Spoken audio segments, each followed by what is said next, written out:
আসন্ন গোলাপগঞ্জ উপজেলা পরিষদ নির্বাচনকে সামনে রেখে ভাইস চেয়ারম্যান পদপ্রার্থী সাদিকুর রহমান খন্দকারের প্রথম মতবিনিময় সভা জনসমাগমে পরিণত।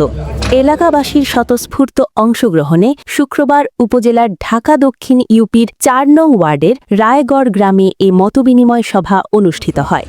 এ সময় উপস্থিত এলাকাবাসীর প্রতি কৃতজ্ঞতা প্রকাশ করে ভাইস চেয়ারম্যান পদপ্রার্থী সাদিকুর রহমান বলেন, আসছে আগামী উপজেলা পরিষদ নির্বাচনে আমি একজন ভাইস চেয়ারম্যান পদপ্রার্থী।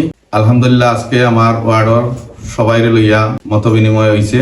সবাই আমারে আশ্বস্ত করছেন নির্বাচন খেলাইলে তাই আমার সর্বাত্মক সহযোগিতা করবা। আজকে থেকে আমি অফিসিয়ালি আমি প্রার্থী ঘোষণা করলাম। আর ইনশাআল্লাহ আমি প্রতিটা ওয়ার্ডে প্রতিটা ইউনিয়নে আমি যোগাযোগ রাখলাম এবং আগামীতে আমি মত বিনিময় সভা কর্ম সবার লাগে আশাবাদী নির্বাচনে আমি ভাইস চেয়ারম্যান হিসাবে নির্বাচিত হইব। ঈদের সেরা পাঞ্জাবি কিনতে চলে আসুন গোলাপগঞ্জ চৌমোহনীর মসজিদ মার্কেটের ২য় তলায়। থাকছে ঈদ স্পেশাল ডিসকাউন্ট। সভায় এলাকার বিশিষ্ট মুরব্বী মুক্তার আলীর সভাপতিত্বে বক্তব্য রাখেন এলাকার গণ্যমান্য মুরব্বী ও তরুণ সমাজের প্রতিনিধিরা।